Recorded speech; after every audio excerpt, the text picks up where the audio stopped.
Bien le bonsoir à toutes et à tous, c'est Cryptéo et comme tous les soirs, vous le savez, je prends un sujet du monde de l'écosystème crypto, du monde de la finance traditionnelle, du monde de la nouvelle finance, la finance décentralisée, etc. Et on regarde ça ensemble. Et ce soir, on va passer un petit peu de temps sur les banques centrales et la notion d'inflation. Vous avez vu qu'hier, c'était l'inflation et la notion de banque centrale.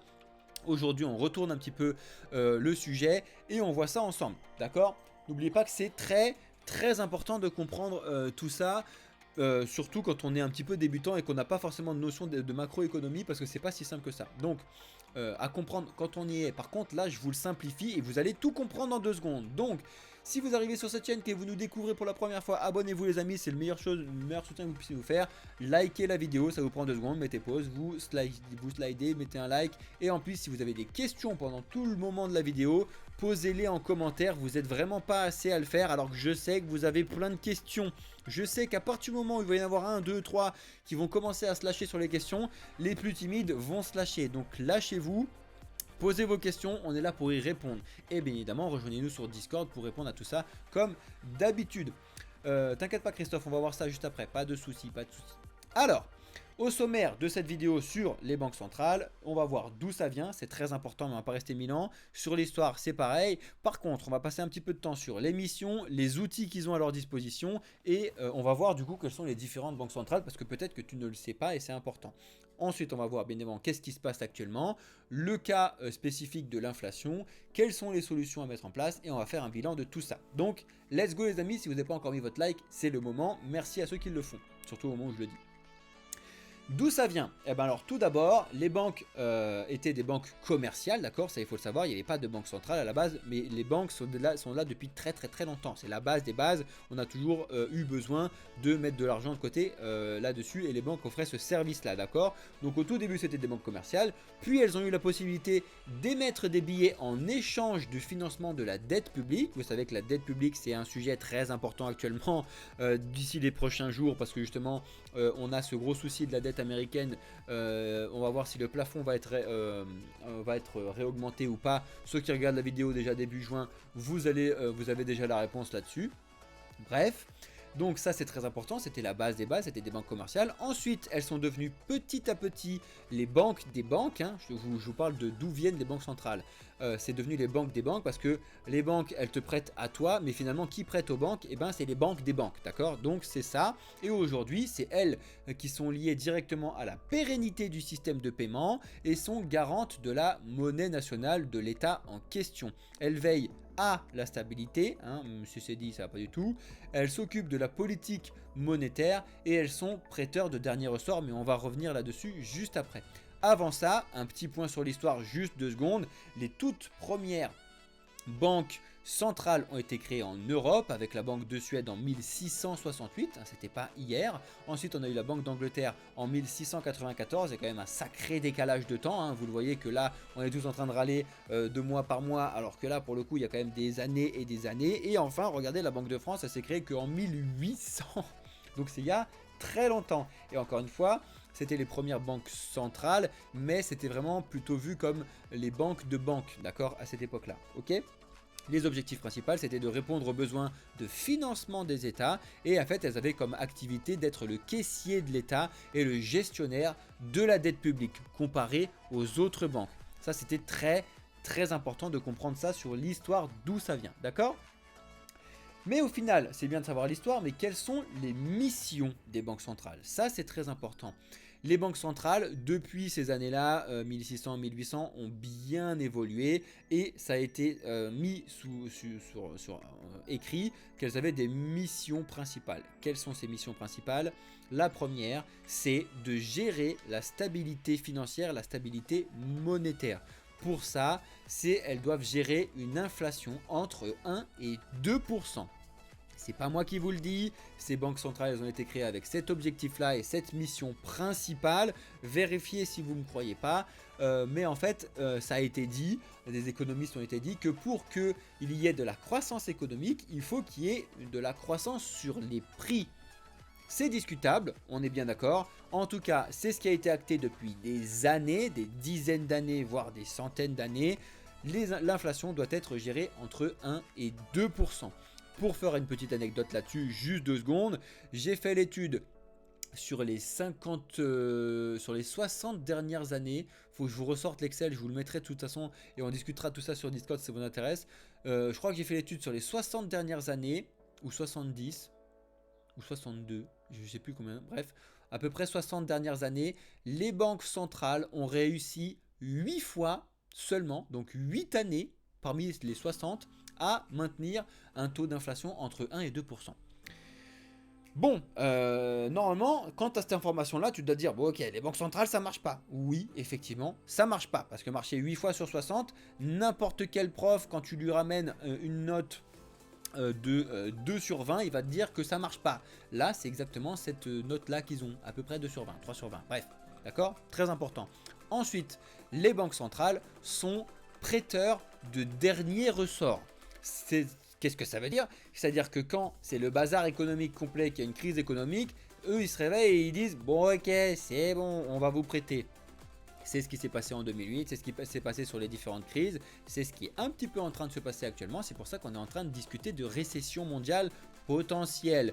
Donc attention, n'oubliez pas que quand il y a une crise, une récession, tout ce qui est là-dessus, on le sait qu'après, d'accord? Pendant qu'on est dedans, le présent, c'est compliqué de savoir le truc, c'est qu'on sait que juste après, bim, ça se trouve en 2026, on dira voilà, ça a commencé en 2023, on verra bien.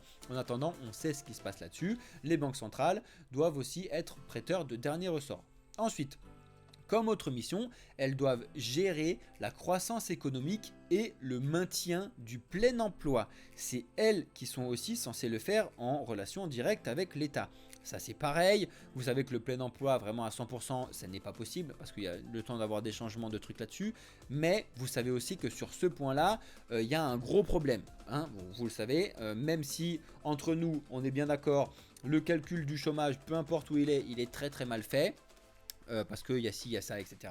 Bref, c'est pas le sujet de la vidéo. En tout cas, c'est les banques centrales qui doivent gérer la croissance économique et le maintien du plein emploi. Et enfin, elles doivent faire une supervision financière, c'est-à-dire que c'est elles qui vont gérer toute la réglementation autour de la finance centralisée. Je tiens à mettre un point d'honneur là-dessus, très important, parce que actuellement, les banques centrales qui ont une supervision financière centralisée essayent de mettre beaucoup trop leur nez sur la finance décentralisée. Dans le mot que je viens de te dire, tu dois comprendre qu'elles n'ont rien à faire là, d'accord? Ensuite, vous avez compris qu'actuellement vous avez les réglementations MiCA, blablabla, tout ce genre de trucs qui sont gérés mine de rien derrière par les banques centrales. Finalement, quels sont les outils à leur disposition pour réaliser ces missions? Très important. Qu'est-ce qu'elles ont comme outils? Est-ce qu'elles ont des marteaux, des pioches, des burins? Elles ont la gestion des taux directeurs. C'est d'ailleurs pour ça que on parle du FOMC. C'est l'annonce des taux directeurs de la Banque centrale américaine que tout le monde surveille. C'est justement la minute du FOMC que vous avez ce soir. Pour ceux qui sont en direct et ceux qui regardent la vidéo en décalé, ben, vous pouvez regarder un petit peu ce qui s'est passé en retour là-dessus. Mais c'est ce qu'on appelle le FOMC, c'est les décisions de la Banque centrale américaine que tout le monde regarde sur une augmentation, une augmentation des taux, rester sur les taux, baisser les taux, d'accord? C'est l'outil qu'ils ont à leur disposition pour gérer la stabilité monétaire, parce que c'est ça qui se passe, c'est-à-dire qu'elles vont augmenter les taux directeurs pour faire baisser l'inflation. Actuellement, le gros souci qu'elles ont, c'est de revenir sur une inflation à 2%, parce que c'est le mieux qu'elles puissent faire. Entre 1 et 2%, déjà c'est d'aller à 2%, d'accord? Et actuellement, on en est très loin. Même aux États-Unis, on est quand même entre 5 et 6% d'inflation. Ok, il y a quand même une grosse différence entre 5, 6 et 2, d'accord? Donc, elles ont augmenté leurs taux comme pas possible. Et là, elles sont en train de voir si elles continuent d'augmenter les taux, sachant que plus tu augmentes les taux, plus c'est une catastrophe dans le monde financier. Parce que du coup, il n'y a plus de prêts, il n'y a plus d'argent qui tourne, etc., etc. Donc, c'est un juste équilibre à faire là-dessus. Ensuite, comme autre outil, elles ont l'outil d'influencer les marchés d'échange. Donc le Forex, ça il ne faut pas se le cacher non plus, vu que c'est elle qui imprime l'argent.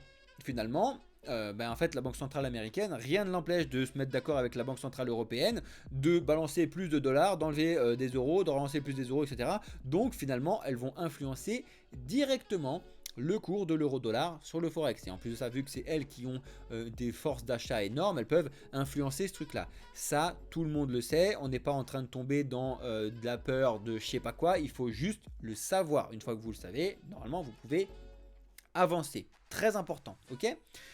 Ensuite, elles peuvent aussi réguler les exigences bancaires. Ça, c'est un autre outil. Je fais que de vous le dire, c'est-à-dire que c'est les banques centrales, les banquiers centraux, grâce aux États, etc., qui discutent et qui mettent en place le... j'ai plus le mot sur les banques commerciales. Je vais le retrouver. Le taux d'endettement, c'est un taux d'endettement maximum, mais c'est un taux de... je l'ai plus le mot. Bref, c'est pas grave, je vous le donnerai après. C'est actuellement, pour donner un exemple, en Europe, les banques centrales ne sont obligées de garder dans leur coffre que 3% de ce qu'elles ont sur les comptes courants de leurs clients. C'est pour ça qu'on fait que de vous dire, attention, les sous que vous émettez dans votre banque centrale sur votre compte courant n'existent pas à 97%. Pourquoi elle n'existe pas à 97%? Parce que la banque ne va garder que 3%, parce que c'est ce qu'elle est légalement obligée de faire, et elle va reprêter 97% à quelqu'un d'autre. Finalement, si tu réfléchis une minute là-dessus, quand tu prêtes 97% à quelqu'un, ce quelqu'un va forcément voir ces 97% arriver dans une autre banque. Tôt ou tard, ça va forcément arriver. Qui va acheter des trucs ou je sais pas quoi, ça va arriver dans cette autre banque. Cette autre banque va encore prêter 97% de ce fake-là. Donc tu comprends que c'est du fake sur du fake sur du fake. Ça, tu dois le comprendre. Et ça me fatigue. Actuellement, vous pouvez faire plein de reproches dans l'écosystème des cryptos en général, mais me dire que le Bitcoin, c'est fictif alors que les gens ne savent même pas que les euros qu'ils ont dans leur compte en banque est beaucoup plus fictif que le Bitcoin. Réveillez-vous 2 secondes. Après, on peut discuter. Mais quand les gens me disent « Ouais, le Bitcoin, c'est fictif, je comprends rien », moi, je serais plutôt en train de te dire, bah écoute, regarde, parce que tes euros dans ta banque, ils sont plus fictifs que le Bitcoin, donc tu devrais rien comprendre. Effectivement, tu comprends rien. Bref, donc elles peuvent réguler les exigences bancaires. Ce taux de 3%, c'est ce que tu as peut-être entendu parler dans la presse ou je sais pas quoi. C'est les taux qui se sont mis en place après Bâle 1, Bâle 2, Bâle 3. Bâle, c'est une ville en Suisse, parce que c'est en Suisse que ça a été décidé ces trucs-là. Bref, Bâle 1, on était à 8%, Bâle 2, on était à 5%, là on est à 3%. Je vous fais le détail et c'est le ratio de solvabilité, je l'ai retrouvé. C'est le ratio de solvabilité qui est à 3% sur les comptes courants. C'est pas le même sur vos livrets A, c'est pas le même sur vos placements X et Y, etc. On en a déjà discuté, je vous ai fait déjà beaucoup de vidéos et beaucoup de présentations là-dessus. Si ça vous intéresse, go sur la chaîne YouTube, vous allez dans la partie playlist et vous cherchez un petit peu. Et n'oubliez pas que ceux qui le font, lâchez un like sur la vidéo. Ensuite, bien évidemment, en termes d'outils, c'est elles qui ont la machine à billets, hein, c'est elles qui ont les plaques d'impression de billets, des euros, des dollars, etc. Donc c'est elles, en fait, en fonction des demandes qu'il y a, qui vont imprimer les billets. C'est elles aussi qui vont récupérer les billets usagés, les brûler, bref, machin, tu connais toute l'histoire. Elles vont émettre les nouveaux billets de banque là-dessus, et c'est elle aussi qui s'occupait et s'occupe encore de gérer les réserves d'or. Vous devez savoir aussi que les banques centraux, les banquiers centraux, c'est eux qui ont les plus grosses réserves d'or, même si justement, tu vas le voir après, on a abandonné les talons or depuis très longtemps. C'était potentiellement une très très grosse bêtise. De toute façon, on ne peut plus revenir dessus actuellement. Donc la question n'est pas en train de se poser de dire il faudrait revenir à les talons or. Je vois encore des gens qui arrivent, qui disent mais bon, qu'est-ce qu'on fait avec ce système de banque centrale? Go, on revient sur les talons or et ça règle le problème. Oui, mais on peut pas le faire. Et je vais t'expliquer pourquoi, d'accord? Donc ça, c'était les outils à leur disposition des banques centrales pour justement respecter leur mission. Normalement, après cette explication que je te donne, même si vous n'êtes pas beaucoup à suivre ça, c'est très important. Et tous ceux qui vont écouter la vidéo et regarder le live en direct, c'est très important. Bienvenue à vous. Et quand vous allez être en discussion avec votre famille, vous allez avoir des arguments à expliquer. Tiens, j'ai un gars qui m'a expliqué comment système les banques centrales, c'est juste incroyable. Je ne savais pas si ça si. Et c'est ce qui nous permet à nous, chez Blockchain Capital et à moi en particulier, de dormir sur mes deux oreilles le soir parce que je sais que j'ai appris des trucs à des gens. Bref. Quelles sont du coup les différentes banques centrales? Ça, tu dois le savoir aussi. Donc, la Fed, c'est la réserve fédérale des États-Unis. C'est la banque centrale des États-Unis. C'est celle qu'on regarde partout. C'est celle qui donne la minute du FOMC ce soir, etc., etc.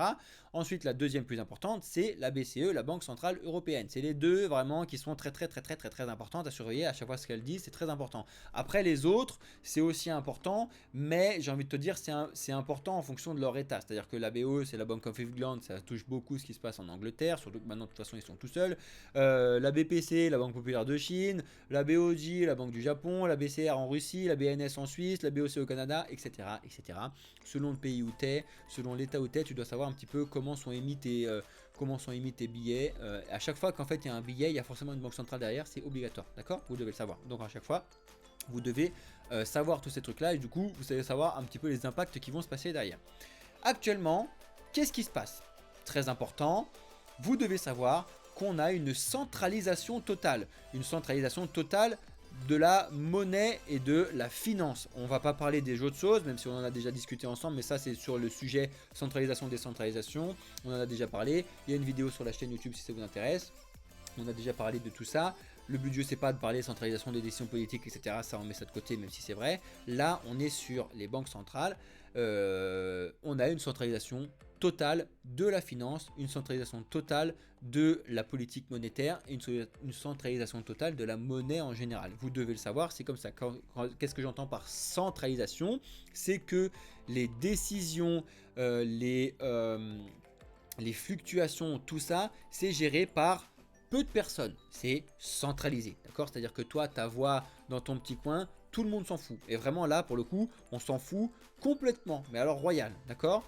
Ce qu'on sait actuellement, tout le monde le sait, mais j'ai l'impression que tout le monde s'en fout. Mais tout le monde le sait que c'est un échec long terme total. J'ai mis échec, c'est échec. C'est la deuxième faute dans le truc, my bad, faut que je change tout ça. Bref, c'est un échec long terme total. Ça, faut le savoir, on le sait tous. J'espère que vous le savez maintenant. Les banques centrales ne fonctionnent pas sur le long terme. Elles vont dire tout ce qu'elles veulent. Elles sont là, les banquiers centraux sont là pour rester 5 ans. Alors oui, il ne faut pas non plus tomber dans du Poutine ou de la Russie ou de la Chine de se réélire tout le temps et de centraliser encore plus. Mais au moins, ces pays-là, potentiellement, réfléchissent sur le long terme. Alors que là, nous, en fait, les gens, ils sont là pour 5 ans. Ils disent, bon, allez, moi, je gère mes 5 ans, après, débrouillez-vous. Si on vivait 5 ans, ça marcherait très bien. On vit beaucoup plus que ça, donc sur le long terme, ça ne fonctionne pas. Le problème qu'on a actuellement, c'est ce que je vous ai dit tout à l'heure, on a complètement abandonné les talons or. On l'a abandonné à partir de la création de la Fed, donc début 1900, même si ça a été abandonné complètement plutôt dans les années 70.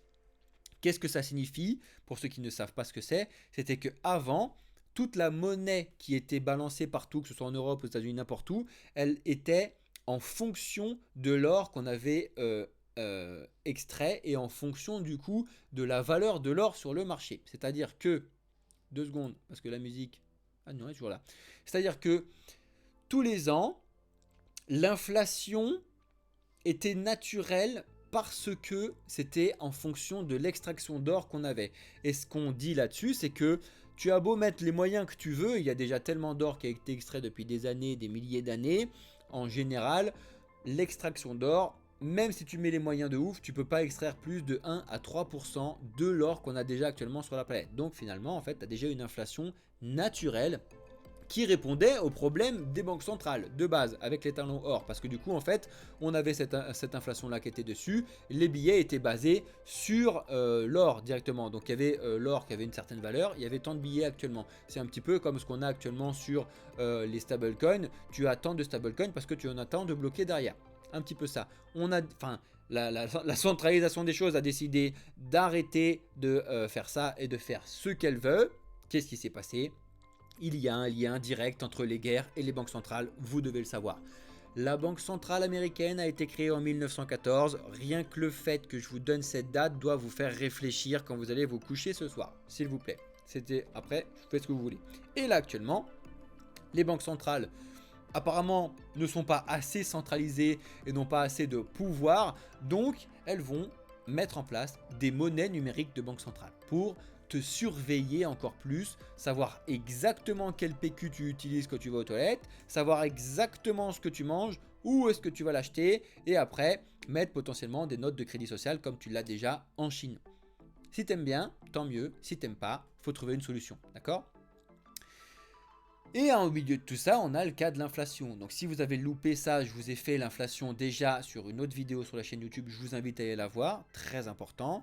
L'inflation est gérée directement par les banques centrales. Parce que, je vous l'ai dit tout à l'heure, c'est elles qui vont gérer la masse monétaire et le nombre de liquidités qui sont envoyées sur le marché. Donc c'est elles, si elles balancent énormément de liquidités sur le marché, enfin de liquidités des euros ou des dollars sur le marché, ça va créer de l'inflation. Si elles en retirent ou si elles restreignent, ça va faire baisser l'inflation, voire potentiellement faire de la déflation, même si on en est très loin. D'accord? C'est eux, du coup, donc, qui font varier directement le prix de ton pain chez le boulanger. Tu dois le comprendre. Mais quand ton pain à la boulangerie, il augmente, c'est pas Macron qui l'a fait augmenter, c'est la Banque centrale.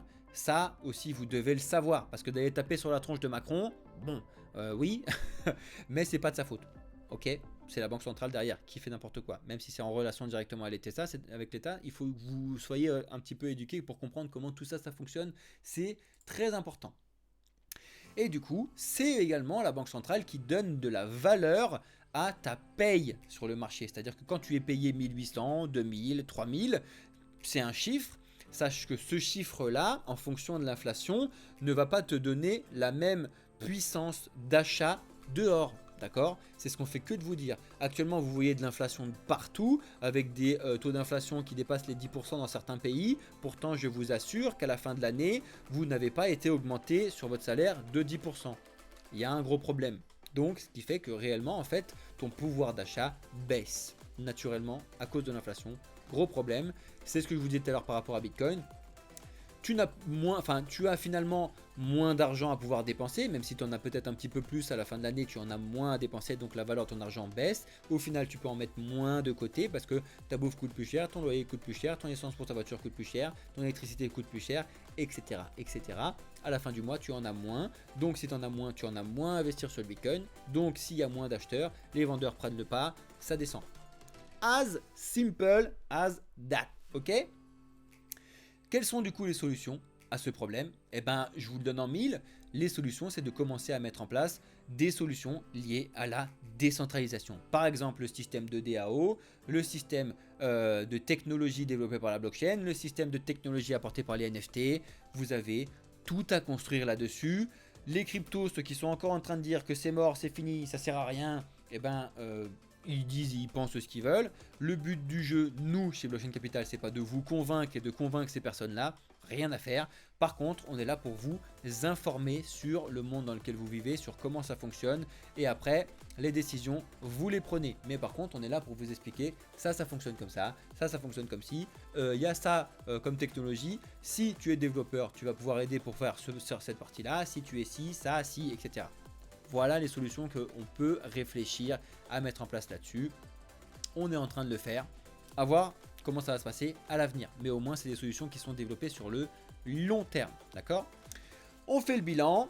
Les banques centrales ont un intérêt sur le court terme, ça c'est indéniable, c'est-à-dire qu'effectivement ça a potentiellement sauvé la vie de beaucoup de gens pendant la période du Covid, de pouvoir réinjecter de l'argent, parce que quand tout le monde a été arrêté de travailler, s'il n'y a plus d'argent qui tourne, et ben quand il n'y a plus d'argent qui tourne, et ben tu n'as plus d'argent il n'y a plus de bouffe qui arrive à ton Leclerc, Auchan, ce que tu veux. C'est quand même un gros problème, on va pas se le cacher. Donc sur le court terme, il y a un intérêt. Par contre, ça ne fonctionne pas sur le long terme. Donc, il y a potentiellement un juste milieu à trouver. Encore une fois, je ne vous dis pas que la décentralisation, c'est la réponse à tous les soucis, parce que la décentralisation arrive avec son lot de problèmes également. De toute façon, on ne peut pas claquer des doigts pour passer de la centralisation à la décentralisation pour voir comment ça fonctionnerait. La seule chose qu'on peut faire, c'est commencer à aller vers la décentralisation potentiellement, et du coup à réduire l'écart entre les 100% qu'on a sur la centralisation et commencer à arriver un petit peu sur ce truc là. Je pense qu'un équilibre peut être trouvé, justement pour que les gens puissent choisir d'aller sur l'un, sur l'autre, sur les deux, de pouvoir gérer le bazar quand il y a du bazar court terme, et qu'au final ça se mette à jour tout seul grâce à la décentralisation sur le long terme. Ça peut être fait, en tout cas une solution doit être adoptée, doit être trouvée, doit être testée, doit être validée, très important. Il faut proposer du coup des alternatives technologiques, pour moi c'est très important. Et j'aimerais bien finir avec cet exemple là. Vous savez que ça a été dit plusieurs fois, C'est un petit peu l'argument du capitalisme, de machin truc, etc. L'exemple de tu prends 100 personnes, tu les mets sur une île déserte, tu reviens au bout de quelques mois, quelques années, tu vas avoir un PDG, un machin et quelqu'un qui s'occupe de balayer le sable sur la plage. C'était vrai, ça ne l'est plus. C'est-à-dire que c'était vrai quand tu n'as pas apporté la technologie, et donc c'est vrai sur une île déserte parce qu'il n'y a pas de technologie. Par contre, là, je mets ma main à couper sur le fait que si tu apportes la technologie directement à ces 100 personnes sur cette île, là, personne ne sait ce qui va se passer. Personne ne sait ce qui peut se passer parce que ce serait vraiment pour le coup de trouver la solution de faire switch on, switch off. Et là, il y a plusieurs cas de figure. Où effectivement Bernard Tapie il avait raison, même si j'en doute un petit peu, et ces 100 personnes, il y a un PDG, un machin, un bidule, un chouette. Ou c'est entièrement décentralisé, c'est ces 100 personnes qui vont prendre la décision, tout le monde vote, tout le monde fait le truc. Ou alors, troisième solution, il y a une harmonie qui s'est créée entre centralisation et décentralisation avec des représentants qui vont faire ce truc-là. C'est voté par tout le monde, même celui qui n'a pas envie d'avoir du poids sur les épaules, et il y a de la représentation là-dessus. Moi, je pense qu'on est plutôt sur la partie du milieu. Ça, j'en mets pas ma main à couper. Par contre, j'en mets ma main à couper sur le fait que je ne pense pas actuellement que si tu apportes la technologie, encore une fois, ça dépend de ce truc-là, hein. Tout dépend de la technologie. Parce que sans la technologie, c'est complètement différent. Et ça, on l'a vu, même chez les animaux, c'est comme ça. Mais, comme maintenant on apporte la technologie, c'est pour ça que la technologie qui a été apportée depuis très récemment, avec déjà l'avènement d'Internet, puis les solutions mises en place par la blockchain, les NFT, etc., il faut arrêter de cracher dessus, il faut comprendre, il faut apprendre, et il faut voir comment ça fonctionne. D'où la phrase que je vous ai mis en dessous. N'attends pas, apprends de Cryptéo 2023, citation là-dessus. J'espère que cette vidéo vous a plu, j'espère que vous avez appris des choses, j'espère sincèrement que vous avez posé des questions dans les commentaires de la vidéo pour comprendre plusieurs choses. Je vous laisse là sur la vidéo, je reste encore un petit peu, une dizaine de minutes avec ceux qui sont en live sur TikTok et sur Twitch, ceux qui sont sur YouTube. J'espère que vous allez lâcher votre like et surtout que vous avez posé une question parce que je sais qu'il y a plein de questions que vous allez poser là-dessus. En tout cas, je vous souhaite à toutes et à tous une excellente journée, soirée, nuit. C'était Cryptéo pour le projet Blockchain Capital. Ciao les amis!